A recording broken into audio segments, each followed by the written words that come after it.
You already know how this goes. The day is over. Your body is exhausted. The lights are off. And your brain, instead of letting you rest, pulls up a conversation from 3 days ago and starts running it again. Not because anything new happened. Not because you figured something out the last 4 times you replayed it. Because your brain has a loop it cannot close. And it will keep running that loop until something closes it. Most people who live like this believe one of 2 things. Either they are anxious by nature, this is just who they are, and there is nothing to be done. Or they just need more discipline to stop the thoughts, to be stronger, to not let things get to them. Both of those beliefs are wrong. And today, on Quiet Mind, I want to show you not just why, but what is actually happening inside your brain when you overthink, why it feels the way it does, what it is quietly costing you, and most importantly, how the loop actually closes, because there is a way out. Before we get there, I want to plant something in your mind right now that will make everything else in this video make sense. Overthinking feels like thinking. It is not thinking. It is something else entirely. Something your brain is doing that feels productive, feels necessary, feels like you are working toward a solution, when you are actually doing something very different. Hold on to that. We will come back to it.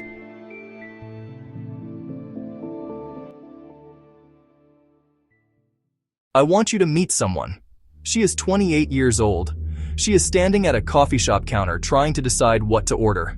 She has been there for 3 minutes, not because the choice is difficult, because her brain stopped at the menu and kept going, past the coffee, into whether she should even be at this coffee shop, whether she is avoiding the work she should be doing, whether the avoidance means something about her character. And now the person behind the counter is waiting, and she is acutely aware of that waiting, and the awareness has added a new layer. What does this person think of her? And the original question, what to order, has somehow become almost impossible to answer. She orders, says something slightly wrong, sits down, spends the next 10 minutes thinking about how she ordered. This is her Tuesday morning. Most of her mornings look something like this: a different situation, the same internal experience. A thought arrives. Instead of moving through, it stays. While it stays, it collects other thoughts. What started as a question has become a weight she is carrying into everything, every conversation, every decision, every moment that should be simple and is not. She rewrites messages 4 times before sending them. She replays conversations in the shower, at dinner, at 3 in the morning, searching for the things she should have said differently. She makes decisions, then unmakes them, then makes them again. And through all of it, quietly, steadily, there is a voice in the background, asking the same question she has never been able to answer. What is wrong with me? There is a concept in Buddhist psychology called the second arrow. The idea is this: when something bad happens to you, a painful conversation, a mistake, a rejection, a failure, that is the first arrow. You cannot always control it. It landed. It hurt. That is real. But then your mind starts generating something else. It starts replaying the event, catastrophizing, blaming yourself, running scenarios of how it could have gone differently, predicting what this means about your future, deciding what it says about who you are. That is the second arrow. And unlike the first, the second arrow is the one you are shooting at yourself. Overthinking is not a response to what happened. Overthinking is a factory for second arrows, and here is what the neuroscience tells us about what that factory is actually doing to you. Research by Nolen-Hoeksema at Yale, one of the most cited psychologists in the field, established that rumination is one of the strongest predictors of depression and anxiety that science has ever identified. Stronger than neuroticism, stronger than negative life events, stronger than prior history of mental illness. But here is the part that most people never hear. Chronic rumination does not just accompany depression. It physically reshapes the brain in ways that make depression more likely and more severe. Sustained rumination keeps the amygdala, the brain's alarm center, in a state of constant activation. That sustained activation suppresses the production of serotonin and a protein called BDNF in the hippocampus, the part of your brain responsible for regulating emotion and contextualizing memories. Reduced BDNF leads to hippocampal volume loss, which means impaired ability to distinguish past threats from present safety, which means every future worry feels more real. Every past mistake feels more defining. The thought loop becomes a structural loop. The more you ruminate, the harder it becomes to stop ruminating. Neuroscientists call this the default mode network, the system in your brain that activates when you are not focused on anything external, when you are mind-wandering. In people who overthink, this network is overactive. It generates one specific kind of thought more than any other. What does this say about me? Not, what happened? Not, what can I do? What does this say about me? That is the loop, self-referential, recursive, pulling every experience back to a central question about identity and worth that the loop itself can never answer. I want to talk about something that rarely gets named directly when people talk about overthinking. The cost, not the abstract cost. The specific daily cost of living with a mind that cannot let things go. The relationships that operate at a surface level because going deeper would require being present, and you are never fully present because part of you is always somewhere else, replaying something, anticipating something, managing something that only exists in your head.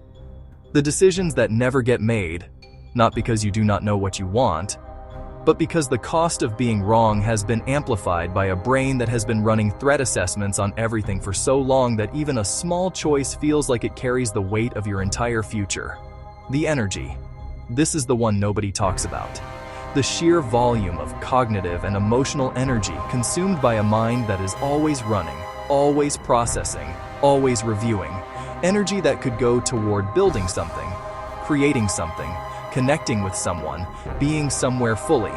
Instead, it goes to loops that have no resolution, that were never designed to resolve, that feel urgent and important, but produce nothing except more loops.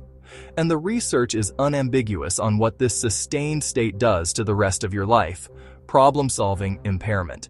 Despite feeling like problem-solving, rumination actually makes you worse at solving problems.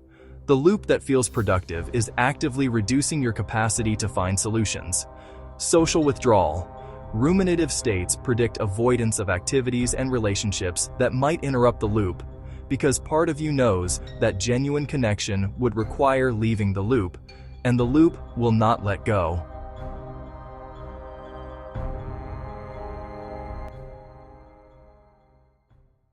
So how does the loop close?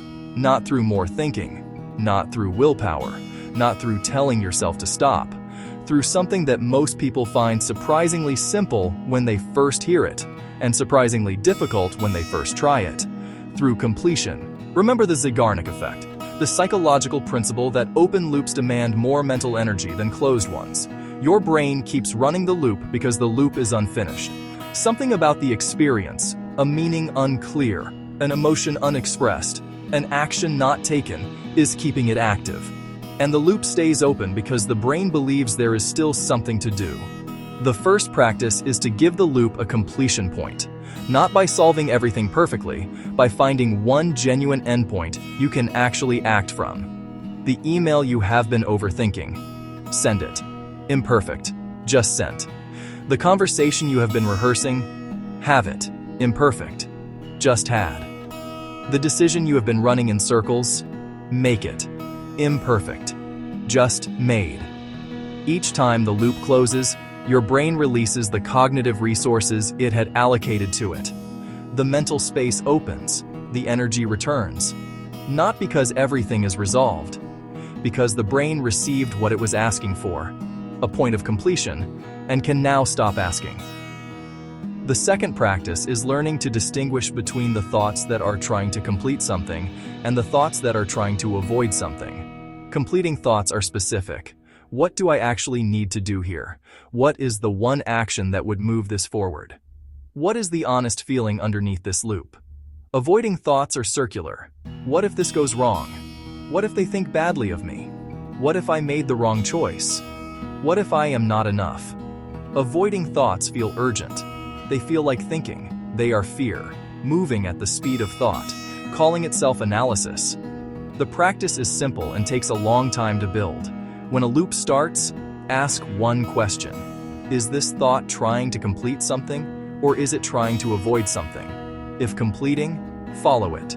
Give it the action it needs. Close the loop. If avoiding, label it. Not judge it, not suppress it. Just see it for what it is. Fear wearing the costume of logic. And return to the completing question. The third practice, and the one that takes the longest but changes the most, is rebuilding trust in your own first response. Overthinkers have usually spent years overriding their first instinct, running it through more and more layers, not because the instinct was wrong, but because being wrong felt too dangerous to risk. Rebuilding that trust is slow. It starts with tiny decisions.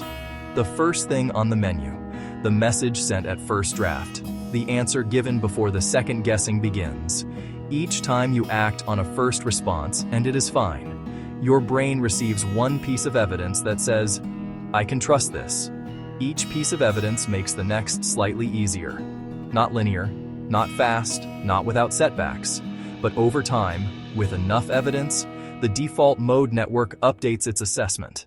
It begins to learn that acting is not more dangerous than not acting. That a closed loop, even an imperfect one, is safer than an open loop that keeps you paralyzed.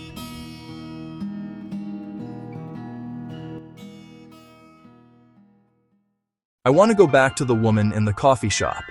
6 months later, she still overthinks. I want to be clear about that. The neural pathways built by years of rumination do not disappear quickly. But something changed. She learned to ask one question when a loop started. Is this completing or avoiding? And when it was avoiding, she learned to find one small completing action, something concrete and real, and do that instead of continuing the loop. The loops still come, but they close faster now, because she understood what the loops actually were. Not evidence of a broken mind, but evidence of a brain doing what all human brains do, trying to finish what feels unfinished, trying to protect her from the threat of being wrong, in the only way it knows how. Your overthinking is not evidence of weakness. It is evidence of a brain that cares deeply about getting things right, and has not yet been shown a safer way to close the loop. You are not broken. You are running a system that was built for a world that required constant vigilance, in a life that needs presence more than protection. The work is not to silence the loop. It is to learn what the loop is actually asking for, and to give it that, instead of more thinking. The loop closes when you act, not when you think. The mind quiets when something is finished, not when it is perfect. You do not need to solve everything today. You need to close one loop. Today, one email, one decision, one honest feeling finally expressed instead of rehearsed. Close one loop today, and notice what happens to all the others.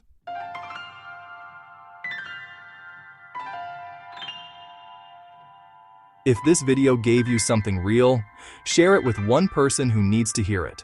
Subscribe, Quiet Mind. Every week we go deeper into the psychology behind your thoughts, your money, and the invisible patterns that are quietly running your life. I will see you in the next one.